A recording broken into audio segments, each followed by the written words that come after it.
Well, howdy everyone. Hey Chaotic, Sarah, Jimbo, Hummingbird Carver. Welcome. So I was really busy today. I was out all day long today and I did not have time to do my video this morning. So I figured I would hop on and get it done tonight. Hey Sammy Johnson, hey John Deere Girl. So today I also went out and did some shopping, and that was fun. Went out to eat at Beatty's Mongolian Grill. That was delicious. But I decided to do a little bit of early Christmas shopping today because where we went to go eat, there's like this big shopping mall with like all kinds of stores that I just love. And it's almost an hour drive from where I live. So figured I'd do that and some Halloween shopping. Should have had Chaotic with me because we went to, I don't even know how many stores, and they had like so much decor. Awesome stuff. So I hope everyone is doing good. I'm going to go ahead and dive into this communal narcissist thing because I don't want to take up everybody's night. And this isn't going to be a really long one because once we went over like your grandiose narcissist, your covert narcissist, and then the malignant narcissist, those really sum up all the rest of the types of narcissist. Like in my opinion, those three are the main types.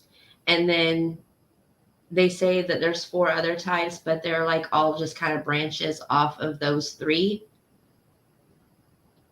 So yeah, Sarah, go back and watch the ones that you missed because I think that I would say probably the grandiose narcissist is like the most important one to watch if you missed that one. And then also I would advise everyone to check out the sociopath one because if they have a combination of all 7 of the types of narcissist, then most likely they're a sociopath from what I've seen several different doctors say in the studies that I've been doing. No, Chaotic, I didn't take any pictures. I actually did try to take a couple for you at one of the Halloween stores that I went to, but the service in there was horrible and the pictures kept coming out black. I've never had that happen before. The grandiose is the one I figured applies to our current situation. Yes, I need to rewatch. The grandiose one is also, and I think, the closest to what my stepdad was out of everything. I don't know now that I've done more research if I would really consider my stepdad to have been a sociopath, but I would definitely say he was a grandiose narcissist. So tonight, we're going to talk about the communal narcissist. And they have a lot of, the classic things they're probably the closest to the grandiose. Really, the only thing that sets them aside is that the grandiose is always seeking fame in the spotlight as being like a celebrity, a politician. Hey, Leslie B, something that is really high up there where, there's tons of eyes on them all the time. They want that celebrity type status. And they're the ones, that use that charm, that charisma. They have that cocky attitude. They're arrogant, but they're really confident. They're usually attractive and they know it. They're usually really articulate, and they surround themselves with people that have money, or people that have a status. A communal narcissist is a lot like that, but they like to pretend to be philanthropists, okay? Or they're the ones who are, running a big charity or something, constantly doing fundraisers, all for that same spotlight, right? That same type of validation that everybody loves me because I'm a great person. But they're usually, using other people's money and stuff to do it. So I'm going to read a little bit on what a communal narcissist is to you guys. So they are the do-gooder and the saint of their community. Joe said, I thought I was a narcissist, but then I realized I'm too awesome to be a lowly narcissist. That's funny. So they're the do-gooder and saint of the community. They have a chronic sense of insecurity. They manipulate through guilt and moral grandstanding. And they'll leave you feeling neglected and like a second-class person next to them. Typically, this is the person who is really involved in their community. If they're a parent, then they're going to be that PTA member, that parent that's like there for everything that's going on. Being the pushy person, being the one that tries to outdo all the other parents.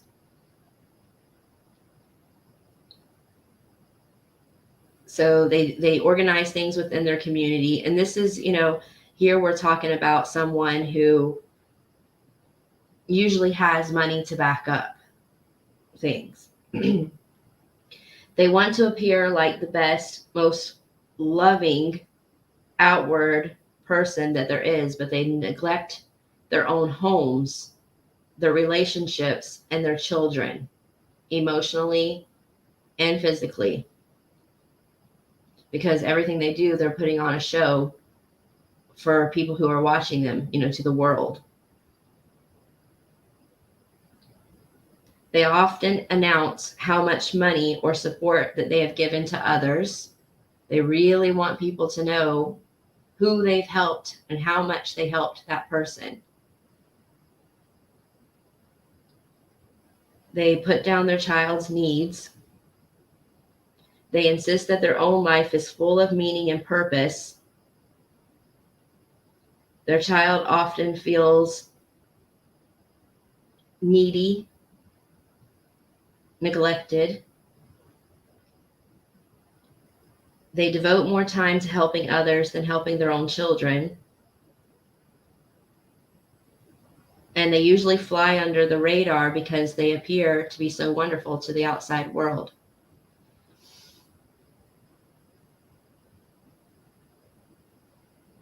They're the type of person that'll teach others how to improve their skills instead of actually focusing on developing their own. They present an overly eager way to help other people, never doing their own research. Oh man, that's cut off. Hey, Alicia Kanzler, thank you for coming. Hey, Gypsy Soul. Mods, if you guys don't mind, while I'm sitting here just reading this stuff off, share each other's channel links for me, please. So that way everybody in here can all sub to each other.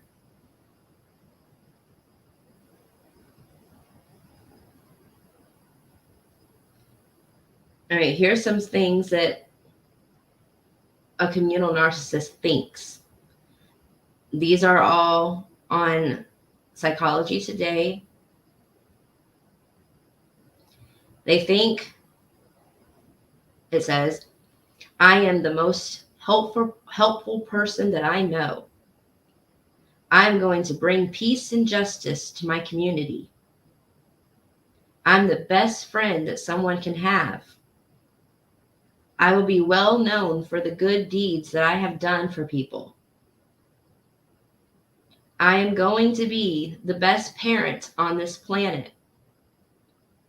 I am the most caring person in my social surroundings. In the future, I will be well known for solving people's problems. I greatly enrich others' lives. I will bring freedom to people.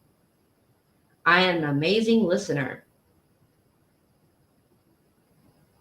I could even solve world poverty. I have a very positive influence on others. I am generally the most understanding person. I'll make the world a much beautiful, better, safer place. I am trustworthy. I will be famous for increasing people's well-beings. So this is the same, like I said, it's very grandiose.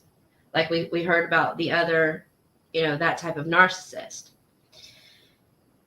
However, like I said, these people usually within their community or network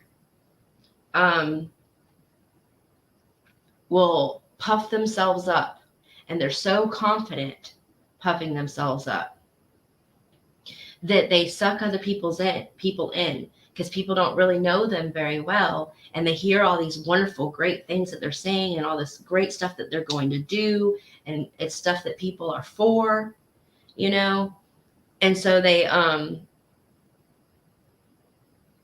immediately think, wow, this person is so charming. They've got such charisma. They're saying great things. I'm going to support this person. I'm going to follow this person. I'm going to be a part of what that person is doing. And that person is always just the face of whatever it is that they say that they're talking about. Hi, Tragic Mouse. They're the face and they're the voice. But what they do is they get everyone else to do the work for them. Okay. And then they get everyone else to donate. And then whenever they succeed in the fundraiser or the charity event or just simply helping a needy family, whatever it is, they take all the glory for it. Okay. And then boom, that's a check mark on the wonderful, great things that they've done. So when they go on to their next project and do it, then they can say, well, look what I just did over here. Right. And you would think that people would kind of catch on and say, hey, we put in all the work, or, we donated all the money. What did you donate? Things like that. But they're so slick. They're so conniving that, and, so charming and stuff, that people are just happy to be around them, and they'll just sit back and accept the person taking all the glory for everything that just happened. And not only will they accept it, but they'll continue to praise them and give them that validation that they're seeking. And they'll say things like, we could have never have done this without you. And that's exactly what that person wants to hear. Right? So these are the people who, once they have done something good, they are so just in your face about it. There's like no humility. So that's when they will start,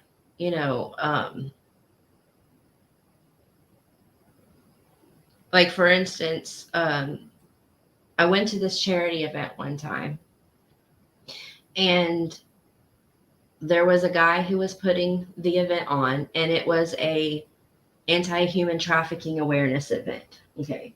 Don't know the guy that was putting the event on, but he was very charismatic. I mean, he sounded like a preacher, like you were sitting in a church service. And, like I said, everything he was saying was wonderful. He was well educated on the topic.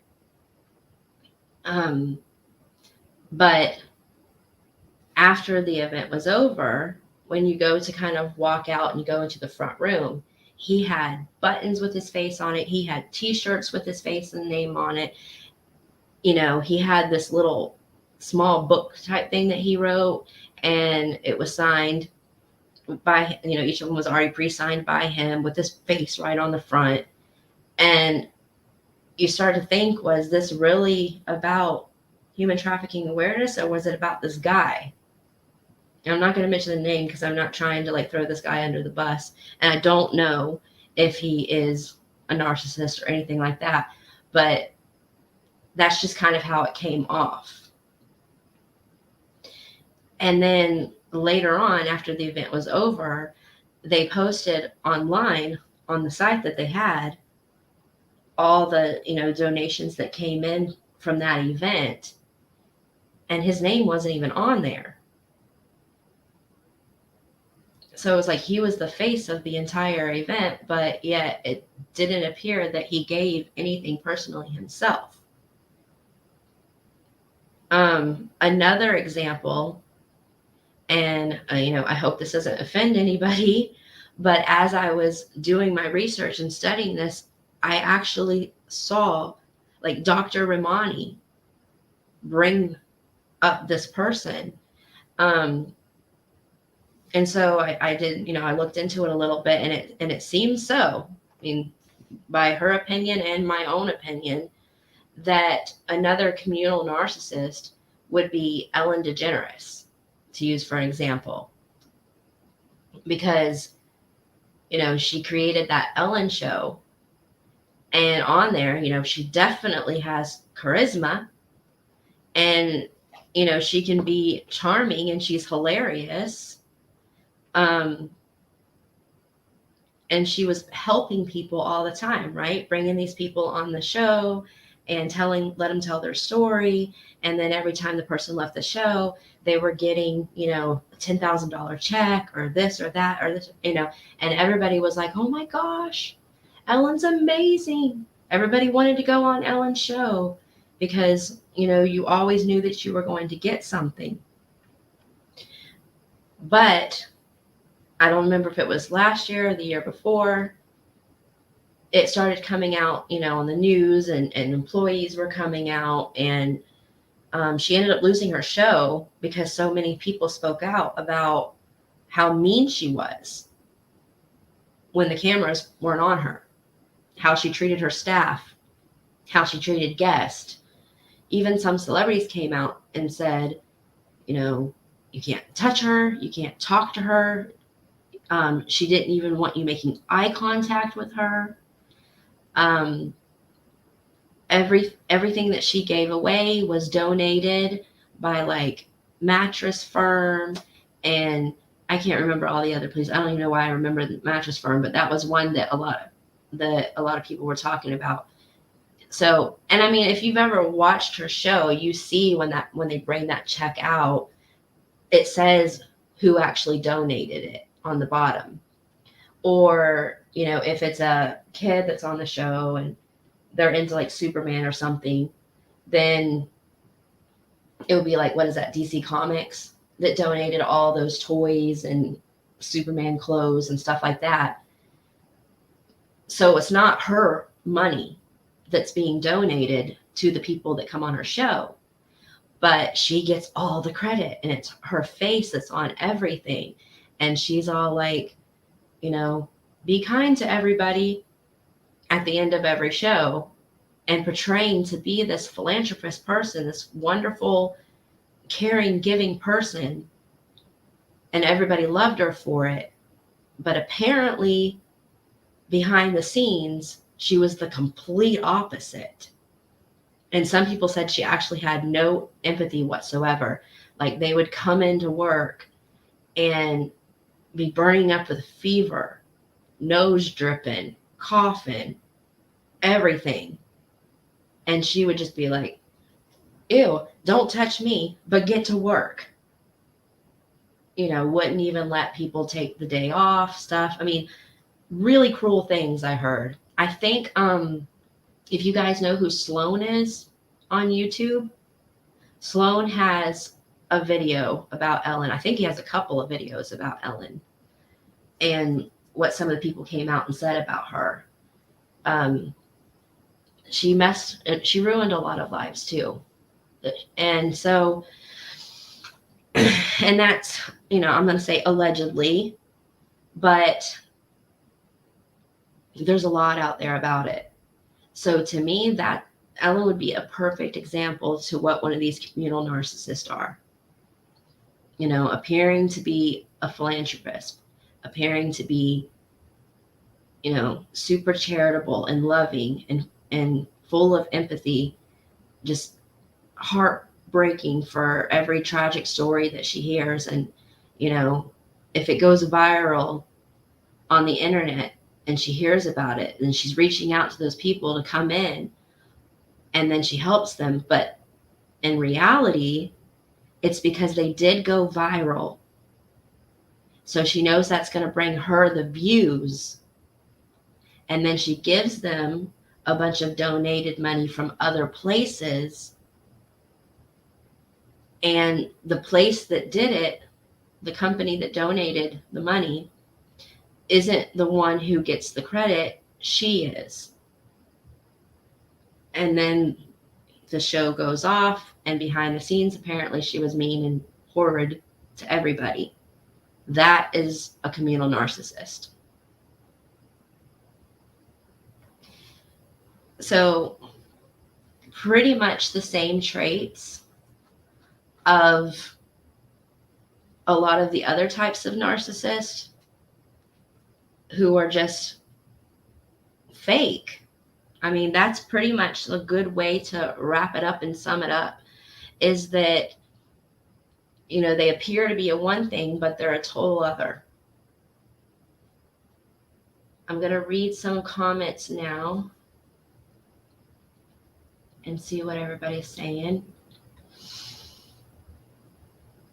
Okay,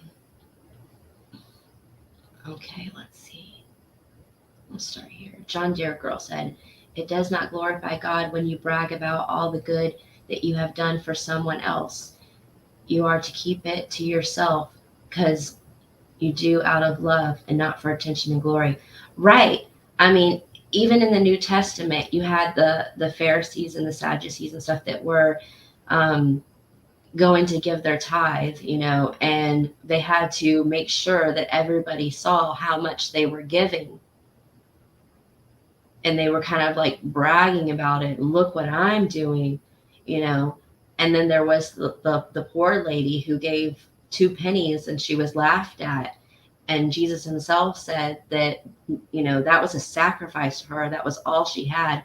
And she didn't obviously flaunt it, you know. And that meant way more to him than the ones that were flaunting what they were doing and giving so much money. In other words, she was going to be blessed and they were not. Sammy Johnson said, when people boast, it's when my radar goes up. People that are secure with self and have humility don't have no reason to share that.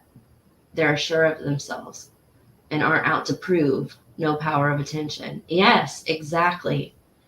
And that's one thing that you'll find with all of the types of narcissism is that there is no humility besides fake humility. I once dated a guy that had a tribute band to the Doors. He brought photos of himself, his latest gigs, and was so annoying. I didn't realize at the time, but I think he must have been a narcissist. Maybe Tragic Mouse. I mean, studying this, now for a few weeks and stuff, I see a lot of these websites, a lot of the YouTube videos that I watch from various doctors say that a lot of people have narcissistic traits that are developed, from childhood for various reasons, but that doesn't necessarily make them a narcissist, because having a narcissistic trait doesn't necessarily mean that you are, going to be diagnosed with NPD. I mean, it takes a few of those traits. I think they said 5 or more before they even consider you to be a narcissist.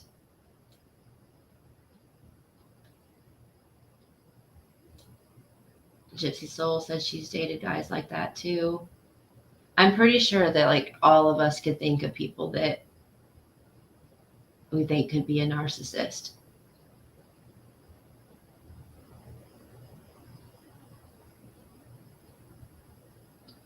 Leslie V said, men like that have always been such a big turnoff to me, or one who always thought that they was the best looking thing walking. I agree, Leslie B. I've always told my husband, talking about things like the biggest turn off to me in a man is someone who is cocky, someone who is arrogant, someone who blows their own smoke up their butt. I look and I search for someone who's got humility in them. Someone who is selfless, and I feel that my husband is. I mean, he does a lot for everyone. He doesn't ask for anything in return. He is a good listener. I can sit down with him and just, blah, blah, blah, blah, blah, blah, blah about everything that went on in my day when he's tired and exhausted. And he'll sit and listen to everything and try to even act like he cares.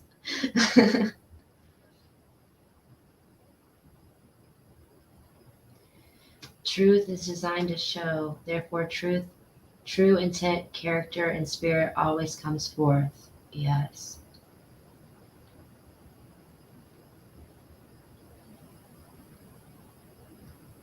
Luna Wolf is live too. Okay, I'll keep this short then so we can go in and support Luna.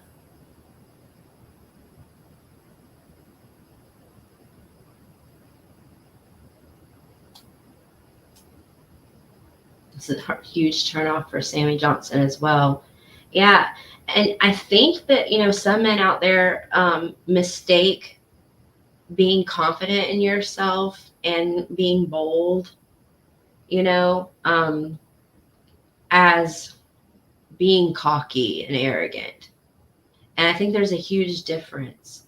You can be sure of yourself and confident without having to come off with that, arrogant, cocky type personality.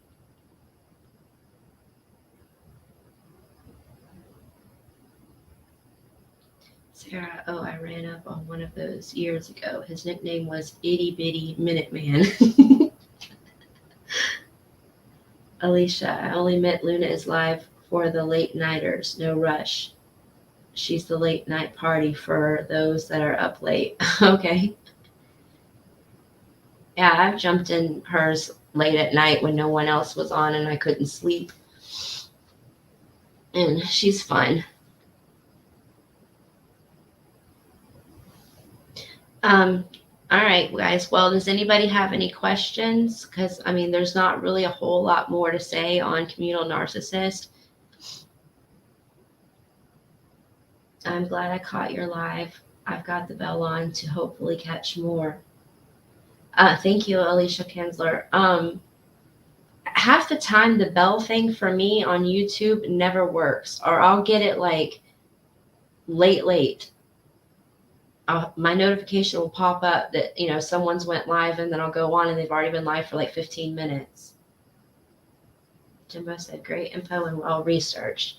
Thank you, Jimbo. I mean, this one wasn't as in-depth as the other ones that I've done because it's not in like a category all of its own like the others were. And neither, I don't think that the rest of these, let's see, what do I have left? Okay, we did covert, we did malignant, we did grandiose. So we have the benign and the variety, which will probably be short too. I might even put both of them into one video. But when we get to the generational cultural one, which is going to be the last, that one will probably be longer. And I want to do some more research on that one because it's very complicated to try to understand. It gives more of a reason as to why the person developed NPD. I find it fascinating. And I don't know if you guys all find this as fascinating as I do. It's just, like I said, it's personal to me. Growing up, you know, with my stepdad being a narcissist, and a pretty bad one at that, to the point where, you know, he was really abusive. I always wanted to, I love you too, Chaotic Beauty. I always wanted to know why he was that way, why his brothers weren't that way, but he was, you know. You know how a lot of times they'll say that children that don't understand what's going on with their parents blame themselves, and they always think it's their fault, they did something right, or they're not good enough. And that does happen. But with me, I didn't think that when I was little, like, because I tried so hard to make Daddy happy. I tried to get interested in everything that he was interested in. I tried to help him at everything that he was doing. I mean, I walked around on eggshells. And I don't know what age that I was, probably 8 or 9, when I finally realized that it can't be me because I've done everything that I can think of to do. And he, you know, and he's still always mad, or nothing is ever good enough. So it has to be him.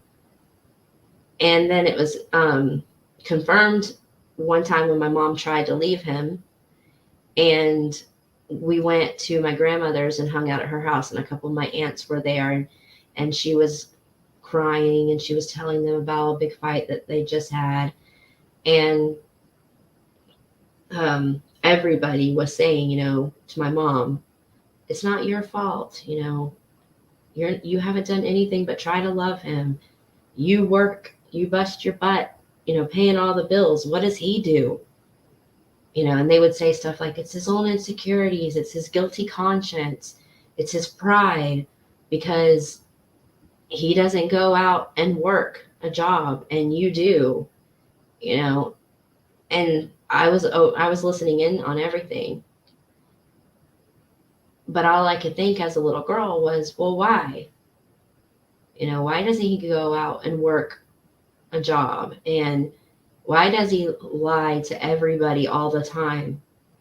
And if he does get to, you know, stay at home and do what he wants while my mom works, and, you know, he has all these friends because everybody just adores him, thinking that he's such a wonderful person, then why is he so mad and unhappy all the time? He gets to live like a king. You know, someone cleans for him, someone cooks for him. You know, he doesn't have to Like I say, he doesn't have to work a job. Like, he's treated like a king. So why is he always mad and unhappy? Like, I didn't understand it.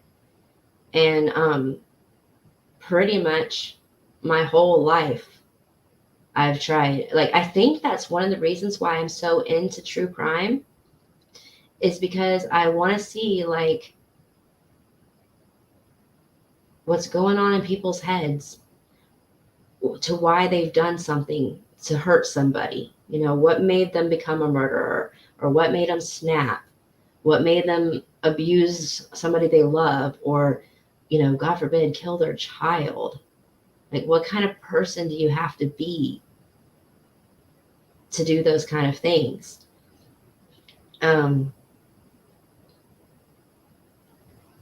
So I've always read those types of books. I've, you know, watched documentaries and follow true crime.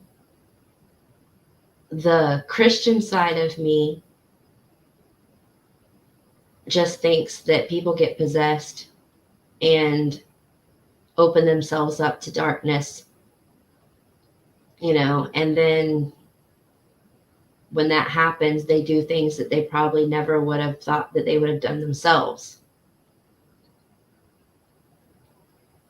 But I also do believe that there is more to it than just that. Because I'm not, you know, they say that, like, in 2022, that narcissism is insane, like, due to social media. It's just really, like, especially if you allow, like, your children to be on at a young age, and they get that, you know, dopamine high every single time that they get comments and they get likes, and people are being polite to them and telling them how awesome they are, how great they look, and, you know, all the time. And they get so addicted to that they develop NPD at a very young age. And then they want to keep up with that the rest of their lives, to keep getting that, you know, that validation. So they say that now, here in 2022, that, you know, narcissism is just, it's out of control how many people actually have it out there.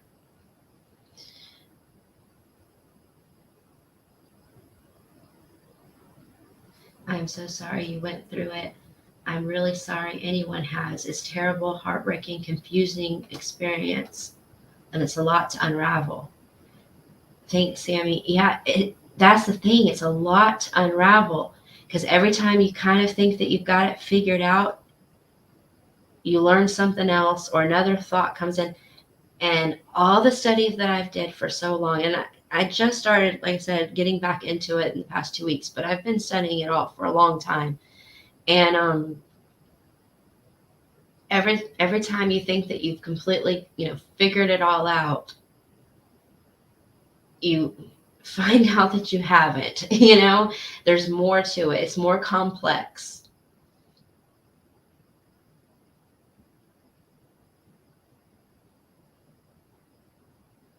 Psychoanalyst, everyone.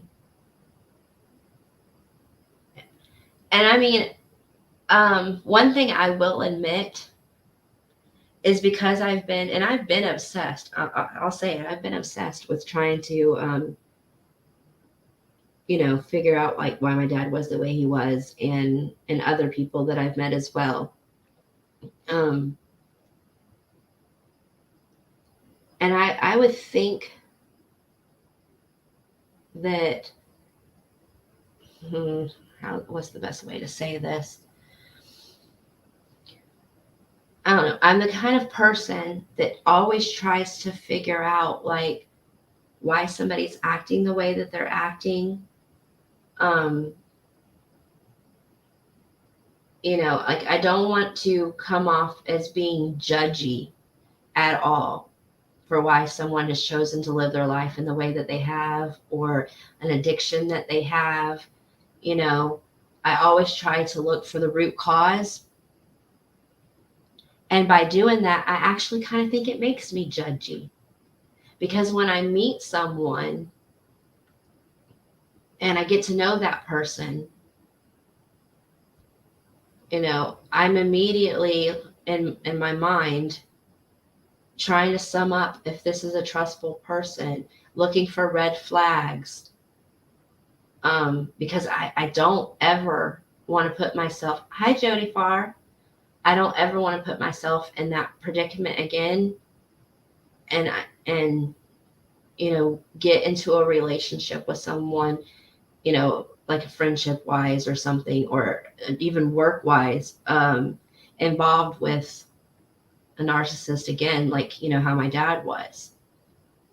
So I do that, I start talking to someone and get to know them, and I look for those red flags, and I guess that is kind of judgy in a way. And I don't know if I really like that about myself, but I think that I'm just trying to protect myself, I think. Hi, Barely Human in the hood. That's a cool screen name. Before social media, there was no opportunity to receive tremendous amounts of external validation.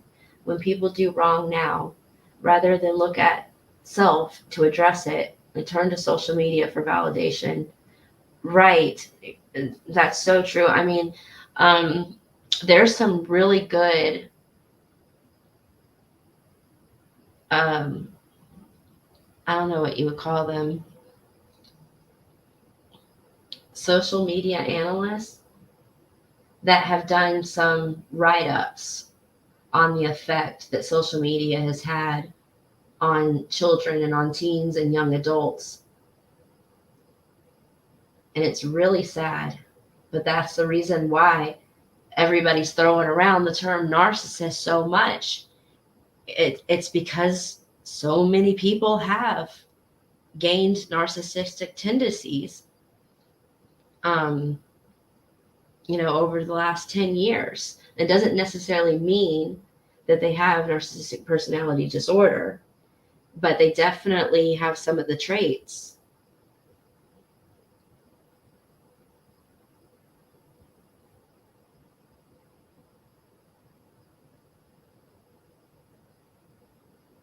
And I mean, we all like to get compliments and feel appreciated. And I don't think there's anything wrong with that. If you do something great and somebody wants to show you appreciation for it or give you a compliment, then that's wonderful. And I think we should really be kind to one another, and we should look for things to praise people when they do good and to compliment them on their good works. And I don't want anyone to feel like that you have to stop doing that because somebody's fishing or validation seeking. I think my dad was similar, but most just an alcoholic. Yeah.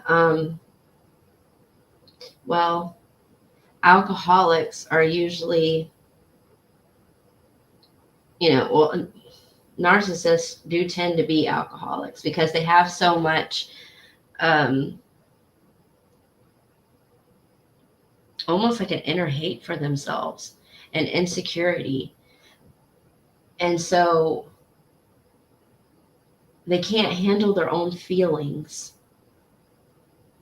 On the outside, they might really put on a show about how wonderful and amazing that they are and how they're the best at everything that they do and all this, but that's all to cover up that inner insecurity that they have. And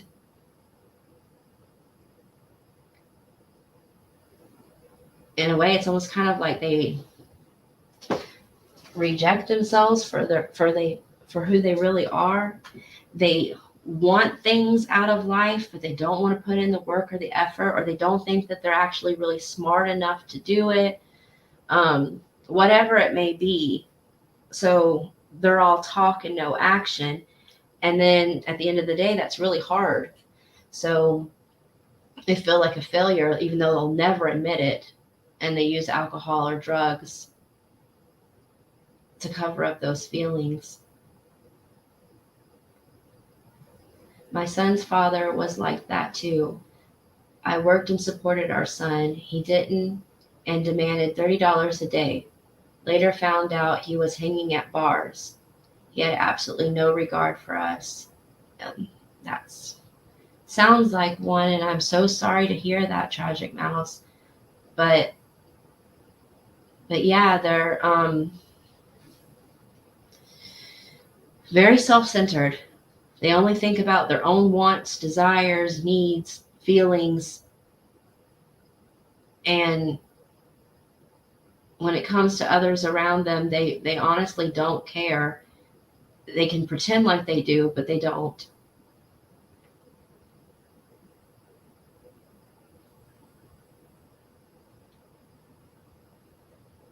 Uh-oh, Gypsy, why do you feel attacked?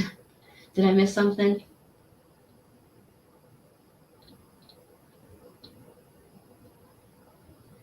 Barely human in the hood. I am a recovering addict and I have experienced many of these qualities. I'm glad you're recovering. That's amazing. Kudos to you, darling. Receiving compliments is okay and normal. It's when a person that doesn't have empathy, that's the vital part that separates a neurotypical from high-end narcissist traits and NPD, right? Sammy Johnson's a smart one. Yeah, it's been tough. My son passed last year. Oh my goodness. And guess what? His father wanted a photo of him after we'd been apart for years. Told him I'd hunt down and murder him. Whew! I'm so sorry to hear that your son passed away. Mm.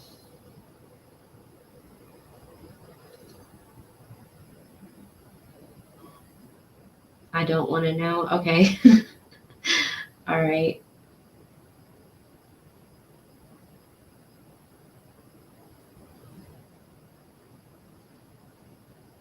I love to hear whenever somebody has, had an addiction and they've did whatever it takes to recover from that and change their life around.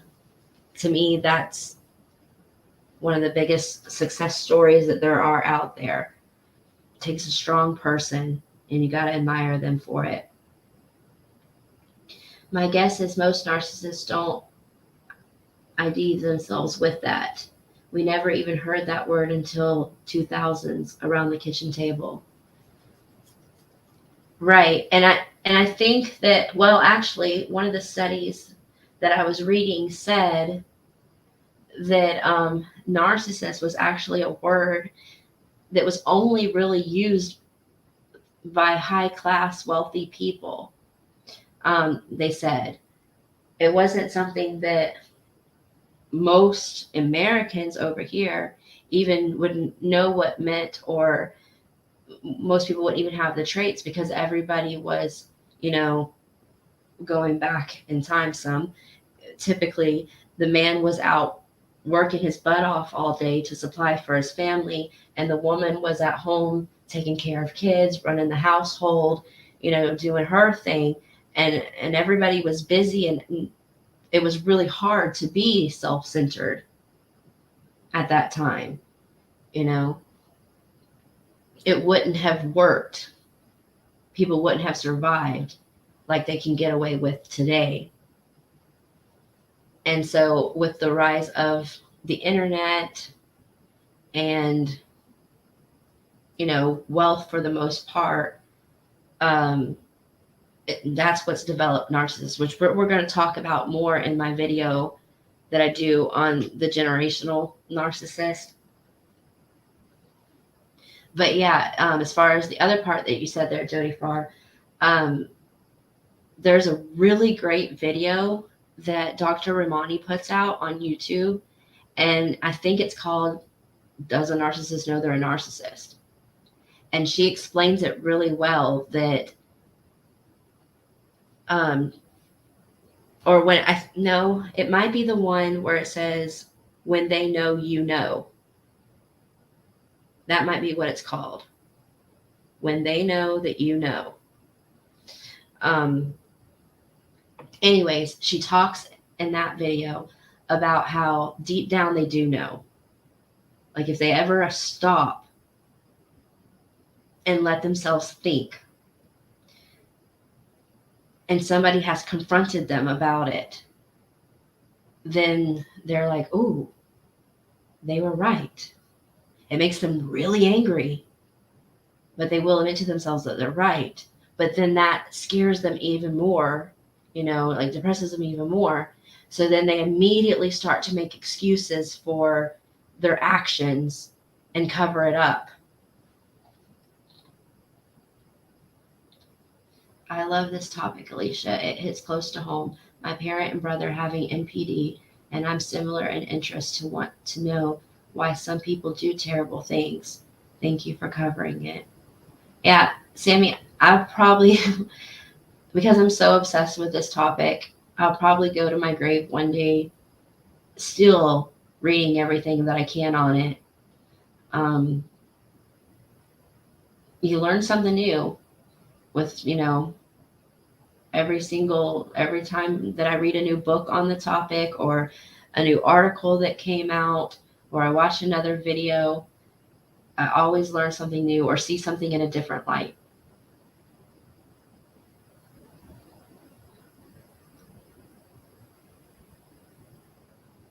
Oh, Fluffy came in here. Hey, Fluffy.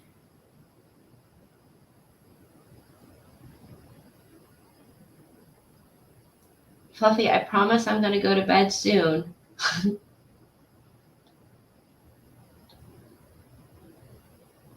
Jody, yes, exactly. And when you see it, you wonder why you didn't. You can't unsee that you see. Yeah. If anyone is bothered by having narcissistic traits, it's a great sign. Lets you or us know we have empathy. We're bothered by hurting someone. We're always growing in love and spirit. Yep, that is true. I actually had a friend of mine who saw everything that I was doing and all the studying that I was doing, and she asked me, she's like, um, she said some of those things kind of sound like me. She's like, oh my goodness, am I a narcissist? and, and she was really torn up about it. And she's like, do you think I'm a narcissist? And I said, the way that you're acting right now, and you could see the true emotion in her and stuff, showed me that she was not narcissist, And so I explained to her that we all probably have some narcissistic traits, but that does not make us a narcissist. And that, Sammy, that reminds me, like online, I've seen on Facebook and stuff,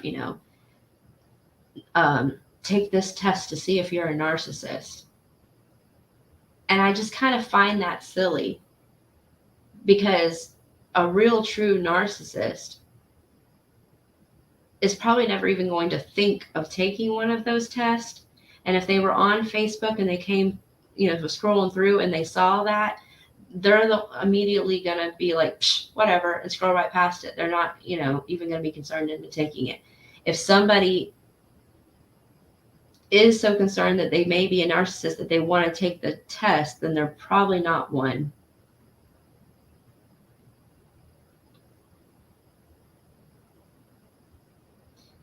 Hello, I want to ask if we could say a prayer for baby Quentin. Simon, his mom killed him and put him in the trash, and the police have to recover his body from landfill in the morning. Holy cow. The cute little baby, he looks like he's 2 or 3 with the brown eyes and brown hair. Is that the baby that just came missing like a few days ago? Oh my goodness. I will definitely be praying for his loved ones. Oh my goodness.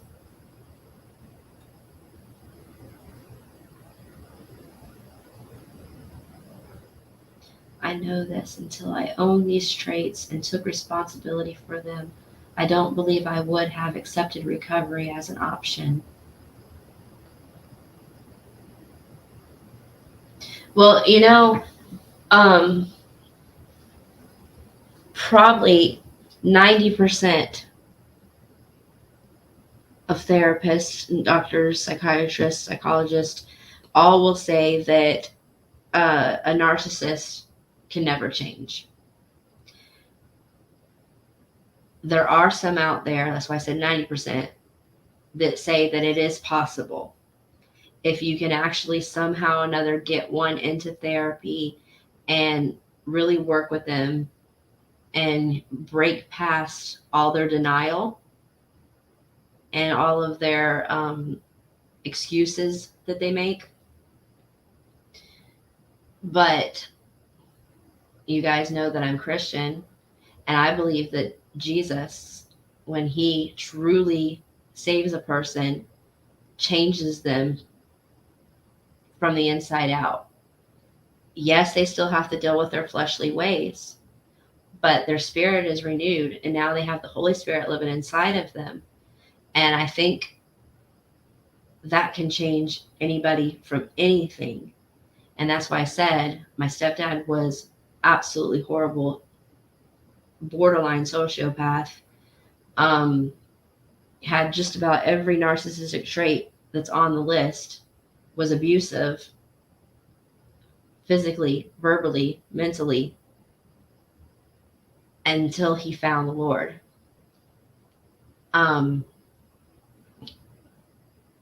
Watching him get up in the middle of a service, go down to the altar, fall down on his knees, bawling his eyes out. My mom and I at first thought, oh, here we go. He's putting on a show for the church, Horrible that we had to even think that way. But he caused it. He caused us to think that way. So neither one of us were,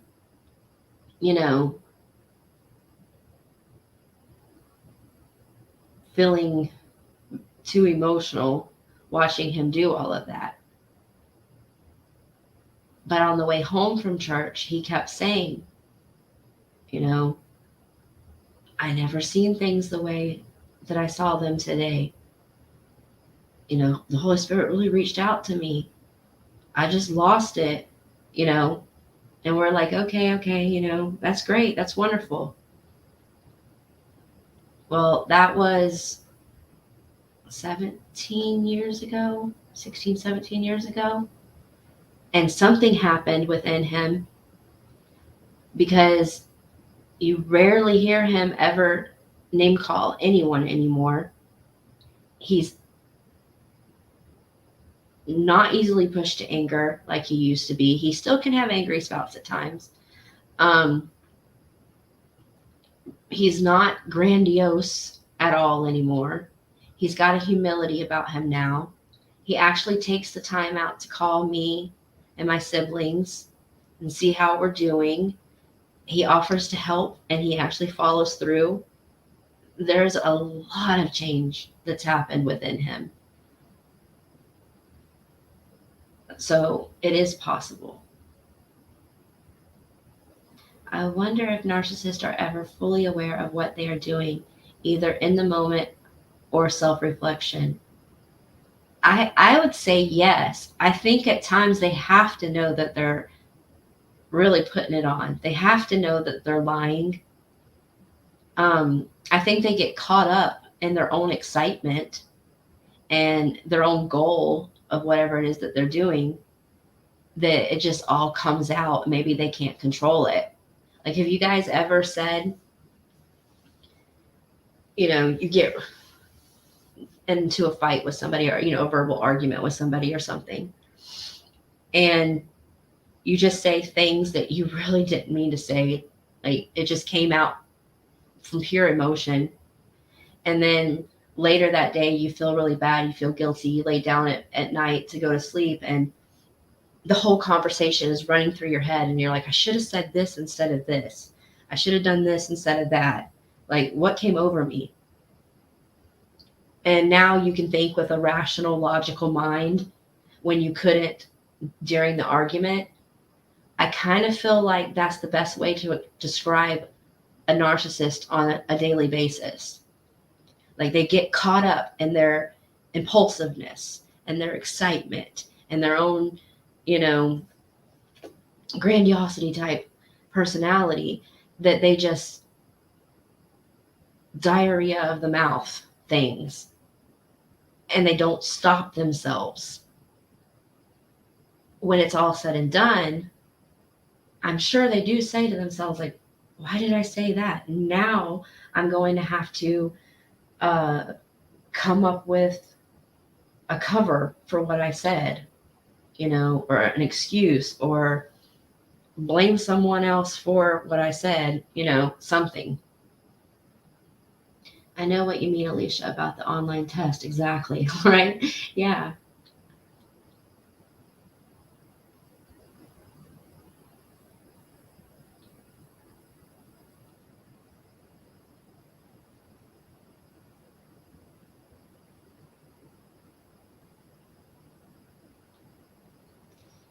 Denial is taught, in my opinion.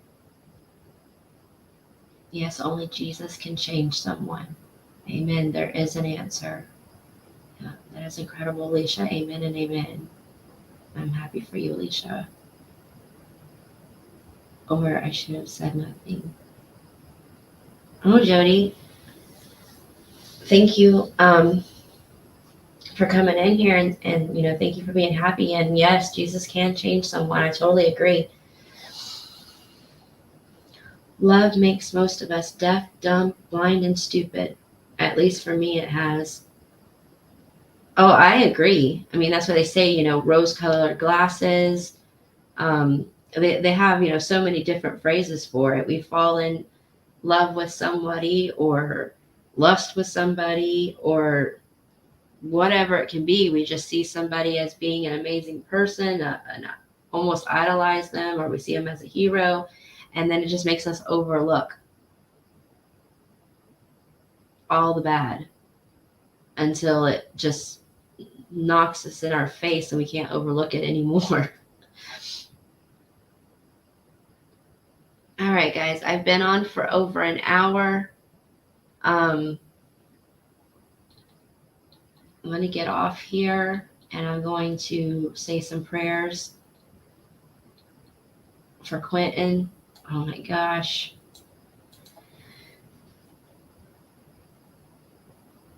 I was so hoping that they would find that sweet little boy. He's such a cutie, and I don't understand how a parent can hurt their child, especially a mother. A child that you carried in your belly, an infant that depended on you, and then you can turn around and harm something so precious and innocent. I'm going to get emotional, so I'm not even going to carry on with it. I'm just say my prayers.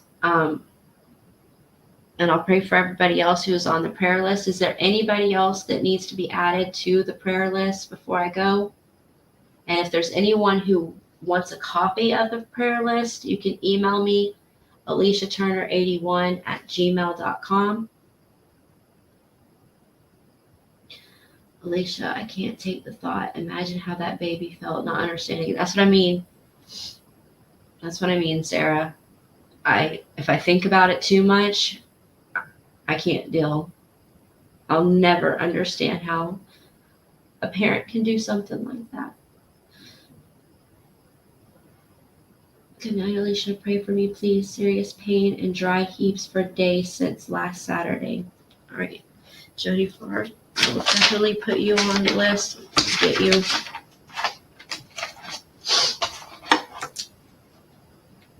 Jody for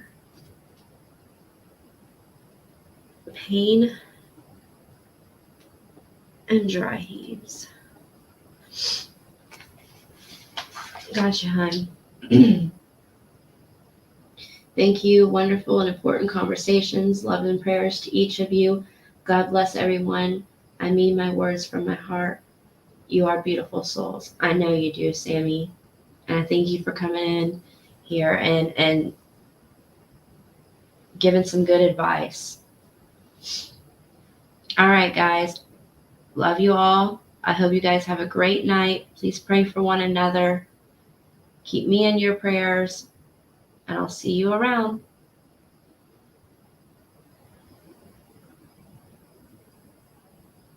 Oh, Leslie just came in to tell me how boring I am.